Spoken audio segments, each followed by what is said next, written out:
For more on the situation in Libya, we can now talk to Tim Eaton from Chatham House. Hello, thank you very much indeed for your time. Could you start us off by telling us more about what's happening on the ground at the moment? Is Khalifa Haftar not interested in peace?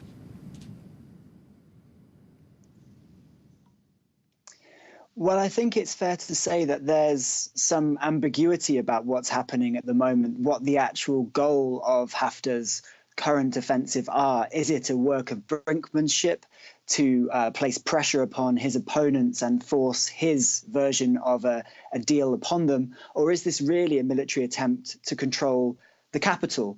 We've seen earlier this year and late last year, LNA, Libyan National Army, moves into the south of the country under Haftar. And since that point, there has been speculation whether Tripoli would be the next stop.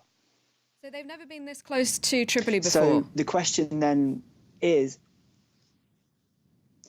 no. And really the question is here what this is reflective of. Over recent months, there have been talks between Fayez Sarraj and Khalifa Haftar over a political deal, over an agreement on the transition. And I think what this clearly does illustrate is that those talks haven't yet come to fruition. It was anticipated around a month ago following talks at Abu Dhabi that something was imminent, but that doesn't appear to have transpired.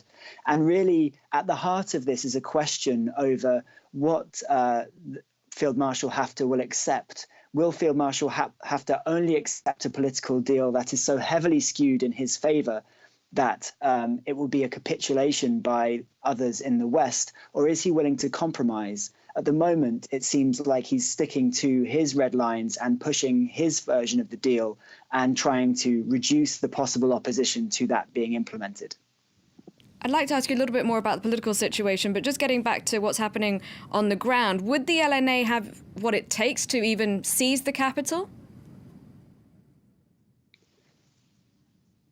This is a really good question. And I think what is likely to be the case is a series of coalitions. So it is unlikely that the LNA could militarily engage all forces in the west of Libya and prevail.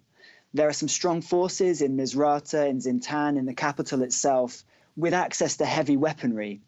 And it's not clear that the LNA would prevail in such a battle, certainly against all three. What we've seen in the last week or so is an apparent deal made with an armed group on the outskirts of the capital in Tarhuna.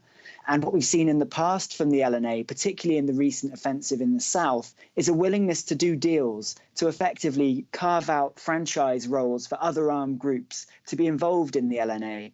Now, that's much more difficult in the west of Libya. So the LNA's conquest to date, while difficult in Benghazi and difficult in Derna, other areas of the country have been more of a co-option strategy, a cutting deals. So I think it's likely that any offensive to truly control the capital will likely involve some of those deals. If it doesn't, then it would lead to very heavy fighting and quite an uncertain outcome. Now, you mentioned a political transition before, and in the report we played just before this interview, elections were mentioned, the fact that Antonio Guterres also working on that. Was that not the plan, though, last year, for elections to be held then? What happened?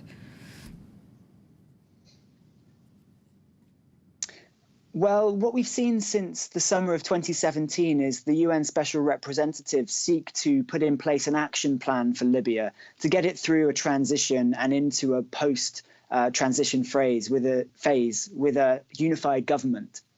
Those attempts have been frustrated on a number of levels. And we've also seen, particularly in 2018, national states such as France and Italy seek to push their own initiatives and slightly undermine the UN. In 2019, the UN's come back to the fore, and the stated opportunity to get back and agree a transitional phase and set of arrangements is through the National Conference, which is supposed to happen in less than 2 weeks' time. So, of course, Haftar's advances must be seen in a context of those negotiations and what will be agreed at a national conference. So it's very significant. But in answer to your question more directly, whilst elections were mentioned last year, and it at least appeared like the main protagonists supported that, it never really transpired because it wasn't really in the interests of many of the main brokers to proceed to elections whilst the rules of the game were unclear. Now, the head of the UN, Antonio Guterres, is in Libya at the moment. It's the first time a UN chief has gone to the country since Gaddafi was toppled in 2011. So was it about time? Do you think this will make a difference? Well, clearly, I think the national conference, which is upcoming, is a key moment for the UN. As I just mentioned, the last 2 years or so of attempts by the UN to broker a transitional agreement and a political settlement have struggled.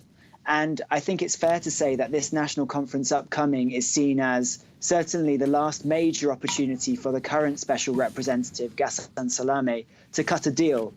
And it's not surprising to me that he's brought in the heavy support from the UN system to try and push in that direction. Because for the UN, this is the moment where the chaos can be transcended and a deal can be approved to agree a path out of the chaos. But if it doesn't, then it's difficult to see where the UN process goes from here. All right, thank you very much indeed for your time, Tim Eaton, and your analysis. Tim Eaton from Chatham House.